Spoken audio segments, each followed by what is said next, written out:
ট্রেনের লাইনের সিন দিয়া। পাবলিক তখনও জানে না এই লাইনগুলোর লগে শেষের একটা ভয়ঙ্কর কানেকশন আছে। সময়টা 1977 সাল, আর সেই ট্রেনেই আছে পল আর আরিশ, নতুন নতুন পীড়িত করা এক কাপল। পলের মনে চায় আজকের দিনটা স্পেশাল হক। সে আরিশরে নিয়ে যায় শহরের একদম নতুন খোলা স্কাই ভিউ রেস্টুরেন্টে। উঁচুতে বানানি রেস্টুরেন্ট, জানালা দিয়া নিচে তাকাইলে কলিজা ঠান্ডা হইয়া যায়। আরিশ তো খুশি, কিন্তু মনে মনে একটু ডরাইতাছে। তবুও হাসি মুখে দুজনে আগাইয়া যায়। ওইখানে একটা ছোট পোলাপাইন দৌড়াদৌড়ি কইরা খেলতাছিল, আর ঠিক তখনই নিচ থিকা কেউ ওই দুজনের একটা ছবি তুইলা নেয়। এরপর তারা লিফটে উঠে, আর লিফট যত উপরে উঠতাছিল আরিশের ডর ততই বাড়তাছিল। তার চোখে মুখে চিন্তা একদম পরিষ্কার। রেস্টুরেন্টে ঢুইকা দেখে মাঝখানে একটা লাইভ কিচেন সেট আপ করা, যেখানে বাবুর্চি খাড়াইয়া রান্না করতেছে, একদম সামনে বৈশা খাইতে পারবো এমন সিস্টেম। এরপর আরিশ আর পল উপরে তাকায়, নিচে তাকায়, এক মুহূর্তের লাইগা সবকিছু থমকাইয়া যায় যেন।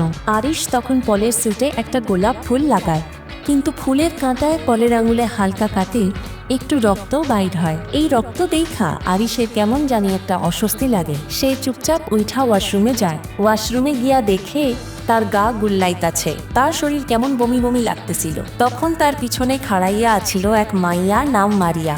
মারিয়া সিঙ্গার, লগে তার ছোট পুলা। আর মারিয়া তাকাইয়াই বুইঝা ফালায় আরিশ প্রেগনেন্ট। অবশ্য আরিশ নিজেও তখনও সিওর আছিল না। তখন সে মারিয়ারে কয়, পল খুব ভালা ছেলে, ও আমারে ভালোবাসে। আমি জানি ও আমারে আর আমার বাচ্চাটারে আপন কইরা নিব। এই কথা শুনি না মারিয়া মুচকি হাসে। একটা ছোট্ট সিন, কিন্তু অনেক গভীরতা আছিল। এরপর পল আরিশরে নিয়া রেস্টুরেন্টের আরেক ধাপে একদম ছাদে উঠা যায়। বাতাসে ভাইসা বেড়ানো এক রোমান্টিক মুহূর্ত। আরিশ আবার দেখে সেই আগের বদ পোলাটা খেলতাছে। ঠিক তখন পল হাঁটু গাড়া বৈশা আর আরিশরে বিয়ার প্রস্তাব দেয়। আরিশ হাসতে হাসতেই কয়, আমি প্রেগনেন্ট। পলের তো খুশিতে কলিজা ঠান্ডা, লগে লগে আংটি পরাইয়া দেয় আরিশরে। আর সেই মুহূর্তে ওই পোলাটা একটা কয়েন নিচে ফালায়। কয়েনটা নিচে পড়তে পড়তে একটা এসি টাইপের মেশিনের ভিতরে ঢুইকা যায়। আর এখান থেকেই গল্প অন্যদিকে মোড় নেয়। ঘটনাটা শুরু হইল একটা পার্টিতে। প্রথমে একটা কয়েন ফ্যানের মধ্যে খ্যাক কইরা আটকে গেল। এরপর আরিশ পলের সঙ্গে নিচে নাইমা একেবারে ঢোল কাশি বাজানো শুরু করলো, মানে নাচতে শুরু করলো। কিন্তু তাদের লাফালাফির চোটে বিল্ডিং এর যে মেইন পিলারগুলো আছিল সেইগুলা ভাঙ্গা যাইতে লাগলো। অন্যদিকে ফ্যান থাইকা কয়েনটা ফুরুত কইরা বাইর হইয়া বাতাসে ঘুইরা বেড়াইতে লাগলো। আর এদিকে পাবলিক যখন খ্যাক খ্যাক কইরা লাফাচ্ছিল, তখন রেস্টুরেন্টের কাঁচের ছাদটাও ধরাম কইরা ভাঙ্গা পড়ল। এইসব দেখা আরিশের মনে হইল যে নির্ঘাত কিছু একটা হইতে চলতাছে। কাঁচ ভাঙ্গা টুপটাপ কইরা লোকজন নিচে পড়ছে। এর মধ্যে পলও ঝুলছিল, কিন্তু শেষমেশ সেও ঠুস কইরা পইরা টুপ কইরা ঠান্ডা। এদিকে কিচেন থাইকা দাউ দাউ কইরা আগুন লাগলো, আর একটা বিরাট শব্দ হইল, মানে বিস্ফোরণ। সেই আগুনে মারিয়াও ভুস কইরা পুড়ে ছাই। কিন্তু আরিশ একটা টেবিলের পিছনে লুকায়া কোনো মতে বাইচা গেল। তারপর বহুত লোক সিঁড়ি দিয়ে দৌড়াইয়া পালাইতে চাইছিল, কিন্তু হঠাৎ সিঁড়িটাও মরমর কইরা ভাঙা গেল, আর তারা সবাই ধরাম কইরা নিচে পইরা গেল। তখন আরিশ লিফটের কাছে গেল, কিন্তু সেইটা আগে ঠিকাই ভর্তি আছিল। একজন লোক লিফটের দরজার মধ্যে আটকাইয়া গেল, আর বাকিগুলাও পপাত ধরণীতল। তখন আরিশ অন্য রাস্তা দিয়া চম্পট দিতে গেল, কিন্তু সেই জায়গার মাটিও ভাঙ্গা গেল, আর অনেকেই কাঁচের উপরে ঝুইলা রইল। উপর থাইকা একটা পিয়ানো টালমাটাল হইয়া ঝুলতেছিল। হঠাৎ ফ্যান থাইকা বাইর হওয়া কয়েনটা গিয়া সেই পিয়ানোর উপরে পড়ল। ব্যালেন্স হারাইয়া পিয়ানোটা ধুম কইরা নিচে পড়ল, আর কাঁচ ভাঙ্গা আরও কিছু লোক গেল রসাতলে। ততক্ষণে উপরে আরিশ মারিয়ার পোলাডারে দেখতে পায়, আর সে দৌড়াইয়া গিয়া তারে বাঁচায়। চোখের সামনে সব ভাঙ্গা চুরমার হইয়া যাইতাছে। পলের দেওয়া আংটির লাইগা আরিশ আর সেই পোলা কোনো মতে ঝুইলা থাকে, কিন্তু ওই আংটি আরিশের হাতে ঘষা খাইয়া চামড়া তুইলা দেয়, আর শেষমেশ তারা দুজনেই ধরাম কইরা নিচে পইরা যায়, মানে ফিনিশ। এইরকম একটা খারাপ স্বপ্ন দেখা স্টেফানি নামে এক মাইয়া চিল্লায়া উঠল। আসলে সে তখন তার ক্লাসরুমে আছিল। তখন তার টিচার কয়, আমার লেকচার কি এতই বিচ্ছিরি আছিল যে ডরাইয়া গেছ? তারপর সে স্টেফানির লগে কথা কয়। তখন স্টেফানি কয়, সে প্রায়ই এমন ডরাই না স্বপ্ন দেখে, নাইলে আজগুবি কিছু ভিশন দেখে। রাইতে আবার স্টেফানি ওই একই স্বপ্ন দেখে, আর ধরফরাইয়া উঠা চিল্লায়। তখন তার রুমমেট ভেলো খুব চাতে, কারণ এইটা প্রায়ই ঘটত। কয়েকদিন পর স্টেফানি কলেজ থেকে ছুটি লইয়া সোজা বাড়ির পথ ধরে। বাড়িতে গিয়া দেখে তার বাপ মাটি আর ছোট ভাই চার্লি বইসা আছে। কতদিন পর সে ফ্যামিলির লগে সময় কাটানোর সুযোগ পাইল। এরপর স্টেফানি চার্লিরে লইয়া তাদের মামার বাড়ি রওনা দেয়, কারণ তার স্বপ্নে খালি আরিশ নামে এক বিবি আইসে, যে আসলে তার নানি আছিল। মামার বাড়িতে পৌঁছায়া সে তার মামা হাওয়ার্ড, মামি ব্লেন্ডা আর তাদের 3 পোলাপান এরিক, জুলিয়া আর ববির লগে দেখা করে।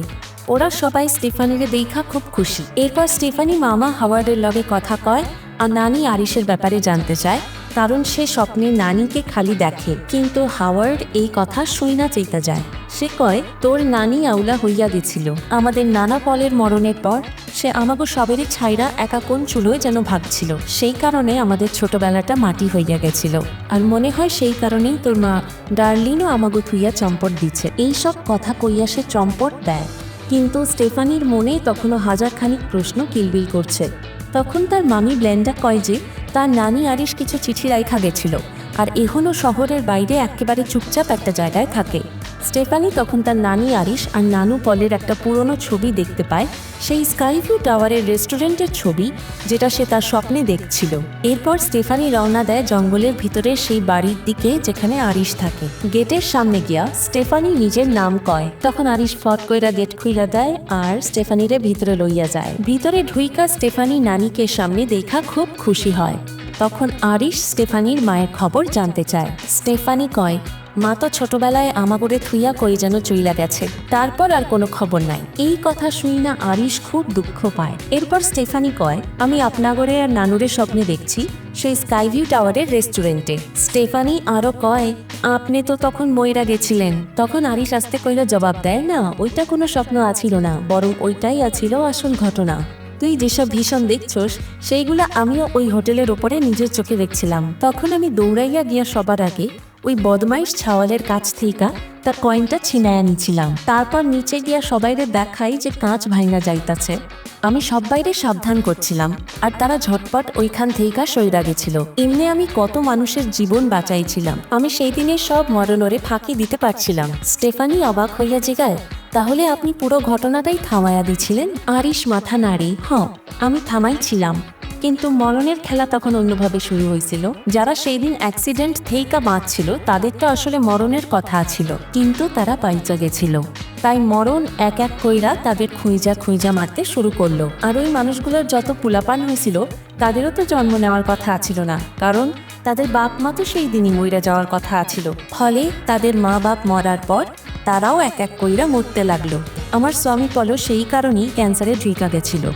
এরপর তো আমার পালা, কিন্তু আমি এই জঙ্গলের মধ্যে এই বাড়িতে আইসা লুকায়া রয়েছি, যাতে মরণ আরে আবার টুপি পরাইতে পারি। আমি যতদিন বাইচা থাকুম ততদিন আমার পোলাপানের কিছু হইতো না, আর তোমরাও সেফ থাকবা। স্টেফানি তখন জিগায়, তাহলে আমার কেন এরকম ডরাইনে স্বপ্ন আইতাছে? আরিশ চিন্তা কইরা কয়, হয়তো এখন মরণ তোর পিছে লাগার ধান্দা করতেছে, কিন্তু তার আগে তার আমারে মরতে হইব। পলও তো ক্যান্সারে মরছিল, কারণ মরণ ওইভাবেই তারে ধইরা ফালাইছিল। আরিশ আরও কয়, এইসব কিস্সা, মরণের নিয়ম আর তার থেইকা বাঁচার রাস্তা সব এই বইয়ের মধ্যে লেখা আছে। এই বইয়ের হেল্প লইয়া আমরা আমাদের ফ্যামিলিরে বাঁচাইতে পারুম। তখন স্টেফানি চেতা গিয়া কয়, এইগুলা সব ফালতু কথা, আমি কয়দিন পর আবার আসুম, তখন কথা কমু। এই কথা বইলা স্টেফানি চইলা যায়। আর আরিশ, যে এত বছর ধইরা এই বাড়িতে লুকায়া আছিল মরণের হাত থেইকা বাঁচার লিগা, সে তখনও নিজের দায়িত্ব ভোলে না। সে স্টেফানিরে ওই বইটা দেওয়ার লিগা বাড়ির বাইরে আসে আর কয়, মরণ এখন তোর পিছে পিছে ঘুরবো, বাঁচতে হইলে এই বই তোর কামে লাগবো, আর তোরে এর উপরে বিশ্বাস রাখতে হইব। কিন্তু স্টেফানি বিশ্বাস করতে পারে না। তখন আরিশ কয়, বিশ্বাস না হইলে নিজের চোখে দেখা লও। এই কথা বলার সাথে সাথেই আরিশ যখন তার বাড়ির বাইরে আসে, তখন হঠাৎ কইরা জিনিসপত্র পইরা গিয়া একটা ভয়ঙ্কর অ্যাক্সিডেন্ট হয়, আর সে ওইখানেই ভবলীলা সাং কইরা দেয়। বন্ধুরা, যদি তোমরা এই ভিডিওটা এখনও পছন্দ কইরা থাকো, তাহলে প্লিজ ভিডিওটা লাইক, কমেন্ট আর শেয়ার কইরো, আর চ্যানেলটা সাবস্ক্রাইব করতে ভুলবা না কিন্তু। 2 দিন পর আরিশের শেষকৃত্য হয়। এইখানে তার সব পুলাপান আর নাতি নাতনিরা আহে। স্টেফানির মনেও এখন আরিশের কথা বিশ্বাস হইতে শুরু করে। হাওয়ার্ড আর মার্টি আইসা স্টেফানিরে সান্ত্বনা দেয়, আর ঠিক তখনই তারা দেখে যে ডার্লিন, মানে স্টেফানির মা, যে বহু বছর আগে ফ্যামিলিরে ছাইরা চইলা গেছিল, সেও তার মায়ের মরণে ফিরে আইছে। হাওয়ার্ড তার কতদিনের হারানো বোন ডার্লিন রে ধইরা এক্কেরে আবেগপ্রবণ হইয়া যায়, কিন্তু স্টেফানি আর চার্লি এইটাতে খুশি হইতে পারে না। স্টেফানি তখন চুপচাপ বাড়ির দিকে রওনা দেয়। বাড়িতে ফিরা আইসা স্টেফানি নানির দেওয়া সেই বইটা খোলে, যেটাতে সব ঘটনার বিবরণ দেওয়া ছিল। তার মনে হইতে থাকে যে এখন মনে হয় তাদের পুরো ফ্যামিলিটাই বিপদের মুখে আছে। আরিশ স্টেফানির একটা স্পেশাল কয়েন দিছিল যেটা সেই অ্যাক্সিডেন্টের লগে জড়িত। বইয়ের ভিতরে ফাইনাল ডেস্টিনেশন মুভির 5টা পার্টে একের পর এক মানুষ কেমনে মরছিল তার পুরো চুলচেরা বিশ্লেষণ দেওয়া ছিল। আর এইখান থেকে এইটা একদম ক্লিয়ার হইয়া যায় যে ফাইনাল ডেস্টিনেশন ফ্র্যাঞ্চাইজের প্রথম 5টা অংশে যারা গেছিল তারা কেউই এমনি মরে নাই। তাদের বাপ মা, দাদা দাদি বা নানা নানি স্কাই রেস্টুরেন্টের সেই ভয়ঙ্কর অ্যাক্সিডেন্ট থেকে কোনো মতে বাইচা গেছিল। আর মরণের খেলা শুরু হয়েছিল সেই দিন ঠিকাই। এই ভয়ঙ্কর সত্যিটা জানার পর স্টেফানি ঝটপট তার নিজের ফ্যামিলির কাছে যাওয়ার জন্য পা বাড়ায়, কিন্তু কাউরেও ফোনে লাইন পাওয়া যাইতেছিল না। অন্যদিকে পুরো ফ্যামিলি তখন হাওয়ার্ডের বাড়িতে একটা ছোটখাটো ফিস্টের আয়োজন করছিল। পার্টির মাঝখানে ববি একটা গ্লাস ভাইঙ্গা ল্যাটা কইরা দেয়। ওই গ্লাসের একটা ধারালো টুকরা বরফের বালতির মধ্যে গিয়া পড়ে। তারপর সবাই সেই বরফ দিয়া ড্রিঙ্ক বানায় গিলতে থাকে, কিন্তু কেউ টেরও পায় না যে গ্লাসের টুকরাটা কোন গ্লাসে গেছে। সবাই ফুর্তি মারতেছিল, নাচতেছিল। আর ঠিক তখনই মার্টি সেই ড্রিঙ্কটা নেয় আর সেটাকে একটা টেবিলের উপরে রাখে। স্টেফানি যখন হেইখানে পৌঁছায় তখন সে সবাইরে এক জায়গায় দেখে, কিন্তু তখনই মরণের খেলা শুরু হইয়া যায়। ঘরের সবকিছু যেন আপনা আপনি জায়গা বদল করতে শুরু করে। একটা খেলনা পইরা যাওয়া একটা ড্রিঙ্ক নিচে পইরা যায় আর তার ভিতরে কাঁচের টুকরা দিয়া হাওয়ার্ডের পা কাটে। সে ব্যথায় কাতরাইতে কাতরাইতে পইরা যায়। আর ঠিক তখনই পাশে রাখা একটা কোদাল পইরা গিয়া একটা ঘাস কাটার মেশিন চালু হইয়া যায়। সেই মেশিন সোজা গিয়া হাওয়ার্ডের মুখে বাড়ি মারে আর সে ভয়ানকভাবে মইরা যায়। এই ঘটনা দেখা সবাই থতমত খাইয়া যায়, ডরে চিল্লা পাল্লা শুরু হইয়া যায়। পরের দিন সকালে স্টেফানি সবার সামনে সেই বইয়ের কথা কয় আর বুঝায় যে এই অ্যাক্সিডেন্টগুলোর মধ্যে থেইকা খালি একজন মানুষ বাইচা গেছিল, তার নাম আছিল জেবি। স্টেফানি তার সব রিসার্চ দেখায়, সেইখানে লেখা আছিল আরিশের লগে টাওয়ারের অ্যাক্সিডেন্টে যারা বাইচা গেছিল তাদের প্রত্যেক ফ্যামিলির সবাই এক এক কইরা মরণের শিকার হয়েছে। আর এখন আমাদের ফ্যামিলি সেই মরণের লিস্টে এসে পড়ছে। আরিশ এত বছর মরণের থেকে লুকায়া বাইচা আছিল, কিন্তু তার মরণের সাথে সাথে সেই চক্কর আবার শুরু হয়েছে। ফার্স্টে তার বড় পোলা হাওয়ার্ড মরছে, এখন পালা তার নাতি নাতনিদের এরিক, জুলিয়া আর ববি। তারপর পালা আইব হাওয়ার্ডের বইন ডার্লিনের, তারপর তার পোলা পান মানে আমি আর চার্লি। এইসব কথা শোনার পর জুলিয়া আর বাকিরা স্টেফানিরে পাগল ঠাউরায়। ব্লেন্ডা তো একেবারে চিন্তা গিয়া কয়, তুই হাওয়ার্ডের মরণ নিয়া ফাইজলামি করতেছস। সে তার পোলাপান লইয়া ওই জায়গা ছাইরা যায়। তবে একজন আছিল যে স্টেফানির উপরে এখনো ভরসা রাখে, সে হইল তার মা ডার্লিন। তবে স্টেফানি তার উপরে ক্ষেপে আছিল, কারণ সে বহু বছর আগে তারে আর চার্লিতে ছাইরা ভাগছিল। রাইতের বেলা এরিক তার ট্যাটু শপে এক মাইয়ার জিভে পিয়ার্স লাগাচ্ছিল। মাইয়াটা চইলা যাওয়ার পর সে দোকান বন্ধ কইরা নিজের ট্যাটু বানানোর কাম শুরু করে। সে তার বাপ হাওয়ার্ডের স্মরণে নিজের হাতে একটা ট্যাটু বানাইতে থাকে, কারণ সে তার বাপরে খুব ভালোবাসত। এরপর সে দোকান পরিষ্কার করতে থাকে। ঠিক তখনই উপর থেকে একটা চেইন নিচে নাইমা আয়শা এরিকের নাকের রিংয়ে আটকায়া যায়। সেই চেইনটা দোকানের সিলিং ফ্যানের লগে পেঁচায়া যায় আর এরিককে আস্তে আস্তে উপরের দিকে টানতে শুরু করে। এরিক সেই সময় দোকানে কেরাসিন তেল দিয়া পরিষ্কার করছিল। হঠাৎ কইরা আগুন ধইরা যায় আর এরিক আগুনের মধ্যে পইরা একেবারে মইরা যাওয়ার মতো অবস্থা হয়। তবে কোনো মতে সে নিজের নাকের রিং খুইলা ফেলতে পারে, কিন্তু তাও সে নিচে আগুনে পইরা যায়। ততক্ষণে পুরো দোকানে আগুন ছড়াইয়া গেছে।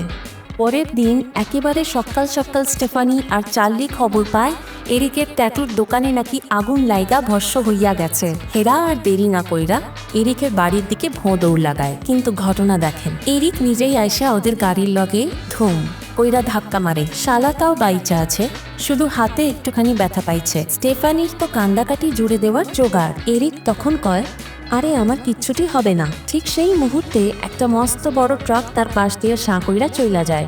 এরিক কয়, দেখো কইছিলাম না আমি ঠিক আছি। তারপর তারা সকলে বাড়িতে ফিরতে থাকে। স্টেফানি পথের দিকে নজর রাখে, কারণ তার মনে ভয় এরিক না আবার কোনো অ্যাক্সিডেন্ট কইরা বসে। হঠাৎ জোশে আয়শা হাজির তার ভাই এরিকের লগে দেখা করতে। আর স্টেফানির চোখ যায় একটা ময়লার গাড়ির দিকে, আর তার মনে লয় ওইটা এরিকের লাইগা খুব খারাপ কিছু করতে পারে। এরিক তখন সেই ময়লার গাড়ির পাশে খাড়াইয়া খ্যাক খ্যাক কইরা হাসতেছিল আর নানা রকম বেয়াদবি মার্কা অঙ্গভঙ্গি করছিল। এরপর গাড়িটা ওখান থেকে চম্পট দেয়। এরপর জুলিয়াও একটু হাইটা আসার লাইগা বাইর হয়। ঠিক তখনই একটা বল আইসা জুলিয়ার মুখে ধুম কইরা বাড়ি মারে আর সে সোজা একটা ময়লার ডাস্টবিনে গিয়া পড়ে। সেই ডাস্টবিনটা গড়গড়াইয়া গিয়া একেবারে ময়লার গাড়ির পেটের ভিতরে। সব লোকে তখন দৌড়াইয়া গিয়া গাড়ি থামানোর লাইগা চিল্লাচিল্লি শুরু করে, আর স্টেফানিও দৌড়াইয়া জুলিয়াকে বাঁচানোর লাইগা যায়। কিন্তু তখনই সে দেখে ময়লা টেপার মেশিন চালু হইয়া গেছে, আর জুলিয়ার শরীর ভাঙ্গা চুইরা একেবারে গুড়া। স্টেফানির হাতে শুধু জুলিয়ার কাইটে যাওয়া হাতটা থাইকা যায়। এমনিই জুলিয়া একটা ভয়ঙ্কর আর কষ্টদায়ক মরণ মরে। পরদিন সকালে স্টেফানি মানসিকভাবে একেবারে ভাঙ্গা গেছিল। মার্টি তারে শান্ত করার চেষ্টা করছিল। তখন বাকি লোকজন কইতে শুরু করলো, তোমার কথাই তো ঠিক ছিল। কিন্তু স্টেফানি তখনও দ্বিধায় ছিল। সে বলল, আমি তো ভাবছিলাম এরিক মরবে। তখন মার্টি বলল, হয়তো এটা খালি একটা কাকতালীয় ব্যাপার, কারণ এরিক জুলিয়ার থেকে বড় আছে। তখন গ্লেন্ডা মামি চিল্লায়া কয়, না, এটা আমার দোষ। সবারই জানানো উচিত ছিল যে এরিক হাওয়ার্ডের ছেলেরা। এই কথা শুনে না এরিক পুরা টাসকি মাইরা যায়। তখন গ্লেন্ডা কয়, এরিক আমার আগের বয়ফ্রেন্ডের ছেলে, হাওয়ার্ড ওর আসল বাপ না। এরিক তো পুরা থোক, কারণ সে তো সারা জীবন ভাবছিল হাওয়ার্ডই তার বাবা, আর সে তারে কত ভালোবাসত। এই সত্যিটা জানার পরেই সে খেপে সেখান থেকে চম্পট দেয়। এইদিকে ববি ডরাইয়া স্টেফানিকে কয়, জুলিয়া তো গেল, এখন আমার পালা, প্লিজ আমারে বাঁচাও। তখন স্টেফানি কয়, আমিও তো বুঝতেছি না কি করা উচিত। তখন চার্লি কয়, তুমি তো আগেও বুঝছিলে কি হইতে চলতেছে, তোমার আবার মন দিয়া সবকিছু ভাবা উচিত। এরপর স্টেফানি তার দিদার সেই পুরনো বইটা আবার বাইর করে ওইখানে সে জেবি নামের এক লোকের কথা জানতে পারে, যে নাকি এই মরণের খেলা থেকে বাঁচছিল। তখন ডার্লিন কয়, মা কইছিল জেবি একটা হসপিটালে কাম করে। চার্লি তখন গুগল কইরা সেই হসপিটালের নাম খুঁজে বাইর করে। তারপরে সবাই সেই হসপিটালে যাওয়ার প্ল্যান করে। এই সময় এরিকও আবার তাদের লগে আইসা যোগ দেয়। সবাই মিল্লা হসপিটালে পৌঁছায়। ওইখানে ববি আশেপাশে যা দেখে তাতেই ডরে কাঁপতে থাকে। সবাই তখন ববির দিকে খুব খেয়াল রাখতেছিল। তারা এরপরে উপরে যায় আর জেবি লগে দেখা করে। কিন্তু আসল টুইস্ট তো এইখানে। জেবি আর কেউ না, সে হলো সেই উইলিয়াম, যে আগের 5টা ছবিতে ছোটখাটো রোল করছিল। তখন উইলিয়াম কয়, তোমাদের মধ্যে কেডা মরতে চলছে রে? সবাই কয় ববি। উইলিয়াম কয়, আমার ঘরে শুধু আরিশি জেবি কইতো, তাইলে বুঝলাম সে আর নাই। স্টেফানি জানতে চায়, তুমি আরিশেরে চিন্তা, তারে কেমনে জানো? তখন উইলিয়াম কয়, আমি স্কাই ভিউ রেস্টুরেন্টে আছিলাম, আমি আসলে মারিয়ার পুত, আর সে একদিন আমারে তার কামে লগে কইরা নিয়ে গেছিল। সেই দিন আমি দেখছিলাম আরিশ নিজে আগে বাড়িয়া গিয়া সগরে বাঁচাইছিল, আর যাওয়ার আগে আরিশ টের পাইছিল যে উইলিয়ামও ওইখানে আছে, কারণ সে তার ভীষণ দিয়া তারে চিনে ফেলাইছিল। তখন স্টেফানি কয়, আমিও আপনাগরে ভীষণে দেখছি, এখন আমি আপনাগরে চিনতে পারতাছি। এরপর উইলিয়াম কয়, বহু বছর পরে একদিন আরিশ আমার কাছে সাহায্য চাইছিল। আমরা দুজনে নীলা পলরে বাঁচাইতে চাইছিলাম, কিন্তু কপাল খারাপ, পল ক্যান্সার থেকে বাঁচতে পারে নাই। তখন স্টেফানি জিগায়, এই মরণের ফান্দি থিকা কি কেউ সত্যি সত্যি বাঁচতে পারছে? উইলিয়াম কয়, হ্যাঁ, 2জন মানুষ বাঁচছিল, তারা একবার মরছিল কিন্তু পরে আবার ফিরে আইছে। উইলিয়াম কয়, আর এই ধরনের মরণের একবার নিলে তারপরে যদি মানুষ আবার ফিরা আসে, তাইলে মৃত্যুর লিস্ট থিকা নাম কাইটা যায়। এরপর থিকা মরণ আর তার পিছনে লাগে না। এরপর সে ফাইনাল ডেস্টিনেশন 2 এর কিছু বাইচা যাওয়া লোকের কাহিনীও শোনায়। স্টেফানি তখন হাতে পায়ে ধইরা কয়, প্লিজ আপনি আমাদের একটু হেল্প করেন। কিন্তু উইলিয়াম কয়, আমি আর পারুম না, কারণ আমিও সেই সময় মরণের ফাঁকি দিছিলাম, কিন্তু এখন আমারও ক্যান্সার হয়েছে, আর আমি খুব জলদি মরি যামু। এক সময় তো সগরেই মরতে হইব। হেয়ার আগে আমরা এই মুহূর্তগুলো একটু ফুর্তি কইরা নিই। এই কইয়া উইলিয়াম চম্পট দেয়। স্টেফানি তখন পুরা মুশরাইয়া যায়। তখন চার্লি আর ডার্লিন তারে সান্ত্বনা দেয়, কিন্তু ততক্ষণে ববি আর এরিক ওই জায়গা থেকে শুরু হইয়া গেছে। তারা যখন বাইরে আসে, তখন এরিকের মাথায় একটা বুদ্ধি খেলে। যেহেতু ববির বাদাম মানে নাট অ্যালার্জি আছে, এরিক প্ল্যান করে তারে বাদাম খাওয়াইয়া মাইরা ফেলবো, তারপর একটু পরে ইপিনেফ্রিন ইনজেকশন দিয়া বাঁচাইয়া তুলবো। এই প্ল্যান শুইনা ববি তো প্রথমে রাজি না, কিন্তু তার তো আর কোনো রাস্তা খোলা নাই। এরপর এরিক চকোলেট মেশিনে গিয়া বাদামের চকোলেট বাইট করতে যায়, কিন্তু চকোলেট তো মেশিনে আটকাইয়া গেছে। তখন তারা দুজনে মিল্লা মেশিনটারে এমন ঝাঁকানি দেয় যে স্প্রিং খ্যাক কইরা বাইর হইয়া নিচে পইরা যায়। তারপর তারা দুইজনে একটা ঘরে ঢোকে। এরিক ববিরে ওইখানে লুকাইয়া রাখে আর নিজে যায় ইনজেকশন আনতে, কিন্তু যেই না ঘরের দরজাটা ধুম কইরা বন্ধ হয়, অগ্নি মরণের খেলা আবার শুরু। এমআরআই মেশিনটা হঠাৎ কইরা নিজে থিকা চালু হইয়া যায়। এদিকে এরিক ইনজেকশন লইয়া ফিরে আসে আর ববিরে বাদামের চকোলেট খাওয়াইয়া দেয়। এতে ববির শরীরটা কেমন জানি করতে থাকে। ববি তখন ইনজেকশনটা নিতে চায়, কিন্তু হঠাৎ কইরা ধপাস কইরা পইরা যায়। এরিক তখন ববিরে ইঞ্জেকশন দিতে যায়, কিন্তু ঠিক সেই সময়ে এমআরআই মেশিনে কেউ না থাকার কারণে ওইটা ওভারলোড হইয়া যায় আর নিজের চুম্বক শক্তি দিয়ে আশপাশের লোহার জিনিসপত্র নিজের দিকে টানতে শুরু করে। এরিকের শরীরে তো অনেক মেটাল ফিটিংস ছিল আর নিচের দিকেও ছিল, তাই মেশিন তারে চেয়ার সহ নিচের দিকে টানতে থাকে। এরপর চেয়ারের লোহার অংশ ভাইঙ্গা তার শরীরটারে মেশিনের ভেতরে ঢুকাইয়া নেয় আর এরিক ওইখানেই ভয়ঙ্করভাবে মারা যায়। অন্যদিকে ববি মাটিতে পইরা থাইকাও বহু কষ্টে নিজের ইঞ্জেকশন দেয় আর কোনো মতে বাইচা যায়। কিন্তু ঠিক তখনই বাইরে থেকে চকোলেট মেশিনের স্প্রিং ছুটে আইসা সোজা ববির মাথায় বাড়ি মারে আর ববি সেইখানেই ঢলে পইরা মরে। এসব দেখা স্টেফানি আর তার বাড়ির লোকজন ডরে অস্থির হইয়া যায়। কিছুক্ষণ পরে তারা তিনজন নিচে বইসা থাকে আর দুঃখে ভাইঙ্গা পড়ে। তখন ডার্লিনের মানে স্টেফানির মায়ের মরণের পালা আসে। স্টেফানি তখন কয়, দিদা তো এতদিন বাইচা আছিল কারণ তিনি হেই বাড়িতেই থাকতো। মা, তুমি যদি ওইখানে থাকো তাইলে তোমারও কিছু হইব না। ডার্লিন রাজি হইয়া যায় আর তারা তিনজন হেইখান থিকা রওনা দেয়। কিন্তু তখনই স্টেফানির বই থিকা একটা কয়েন নিচে পইরা যায় আর একটা বুড়ি ওইটা কুড়াইয়া নিজের পার্সে ভইরা লয়। অন্যদিকে স্টেফানি, চার্লি আর ডার্লিন নীলা আরিশের বাড়ির সামনে গিয়া পৌঁছায়। তখন স্টেফানির মনে খটকা লাগে যে বাড়ির বাইরে থাকা জিনিসগুলা আরিশের মতো ডার্লিনের উপরেও হামলা করতে পারে আর তারে মায়েরা ফেলতে পারে। তাই সে কয়, তোমরা জলদি কইরা ঘরের ভিতরে ঢুইকা যাও। কিন্তু তখন সেই বাড়ির ভিতরে উপরের দিকে গ্যাস লিক হইতেছিল আর বাইরের ইলেকট্রিসিটি স্পার্কিং থিকা ওইখানে আগুন লাইগা যায়। তখন স্টেফানি দেখে যে তার সিট বেল্ট খুলতেছে না। সে কয়, মা, তুমি ভিতরে যাও গা, কারণ তুমি যতক্ষণ বাইচা থাকবা আমি আর মরতাম না। ডার্লিন আর চার্লি তখন বাড়ির ভিতরে ঢোকে, কিন্তু ভিতরে ঢোকার পরে ডার্লিন টের পায় যে ভিতরে গ্যাস আর আগুন ছড়াইয়া পড়তেছে। সে লগে লগে চার্লিরে নিয়া বাইরে দৌড় মারে। তখনই এক মস্ত বড় বিস্ফোরণ হয়, যার চোটে স্টেফানির গাড়ি পানিতে ডুবা যায় আর সে গাড়ির ভিতরে আটকা পইরা ছটফট করতে করতে মরতে থাকে। চার্লি তখন দেখে যে তার উপরে একটা খুঁটি পইরা যাইতাছে আর সে দরজার নিচে আটকা পড়া। ঠিক সেই সময় আগুনে পোড়া ডার্লিন মানে তার মা আইসা তার পুতটারে বাঁচাইয়া নেয়, কিন্তু নিজেই সেই খুঁটির নিচে চাপা পইরা মইরা যায়। তারপর চার্লি বুঝতে পারে যে এখন তার বোন স্টেফানির পালা। সে লগে লগে পানিতে ঝাঁপ মারে আর স্টেফানির গাড়ির ভিতর থিকা বাঁচাইয়া বাইর কইরা আনে। কিন্তু ততক্ষণে স্টেফানি ঠান্ডা হইয়া গেছে। তবে চার্লি তারে সিপিআর দেয়া বাঁচানোর চেষ্টা করে আর শেষমেশ স্টেফানি মরণের মুখ থিকা ফিরা আসে। এই কারণে দুজনেই মনে করে যে এখন মরণ তাদের ছাইরা গেছে। তারা দুজনেই ডার্লিনের মরণে খুব কষ্ট পায়। এক সপ্তাহ পরে স্টেফানি আর তার বন্ধু মার্টি দেখে যে চার্লি গ্র্যাজুয়েশন সিরিমনি লাইগা ফিটফাট হইয়া নিচে নামতাছে। তারপর সবগুলো বাইর হয় আর পাড়াপড়শিদের লগে দেখা করে, যাদের সবগুলোর একলগে স্কুলে যাওয়ার প্ল্যান আছিল। স্টেফানি তখন চার্লির সুইটে ফুল লাগায়, কিন্তু ফুলের কাঁটায় তার আঙ্গুল কাইটা যায় আর রক্ত বাইর হয়। এই ঘটনাটা স্টেফানির মনে তার নানির কথা মনে করাইয়া দেয়। ঠিক তখনই তারা দেখে যে পয়সা মানে কয়েন কুড়াই ছিল যেই বুড়ি মাইয়া, সে পাশে খাড়াইয়া খাবার কিনতাছে। তখন আবার তার পার্স থেকে সেই কয়েন নিচে পইরা যায় আর হেইটা ঘুরতে ঘুরতে রেল লাইনের উপরে গড়াইয়া পড়ে। সেই কয়েনটা দুই রেল লাইনের লাইন এক কইরা দেয়, যার ফলে ট্রেন লাইন থেকে নামিয়া যাইতে পারে। অন্যদিকে স্টেফানি আর চার্লি মার্টির এক বন্ধুর লগে দেখা করে, যিনি একজন ডাক্তার। তিনি কন, স্টেফানি, চার্লি, তোমার সকাল কথা কই, ভাল লাগলো তুমি বাইচা গেছো। স্টেফানি তখন কয়, হো, আমি মইরা আবার বাইচা গেছি, তাই নিজেকে একটু ভাগ্যবতী মনে হয়। তখন ডাক্তার কয়, আসলে তুমি মরাই নাই, কারণ যদি কেউ 5 মিনিটের বেশি পানির নিচে নিঃশ্বাস না লয় তাইলে তারে মরা ধরা হয়, কিন্তু তুমি তো 1 মিনিটের ভিতরেই উঠা গেছিলা, তাই তুমি খালি অজ্ঞান হয়েছিলা। এই কথা শুনি না চার্লি আর স্টেফানির চক্ষু চরকগা, কারণ তারা বুঝা যায় যে তারা আসলে মরণের ফাঁকি দিতে পারে না। তখন স্টেফানি চারপাশটা দেখে আর বুঝতে পারে যে যে কোনো মুহূর্তে তার মরণ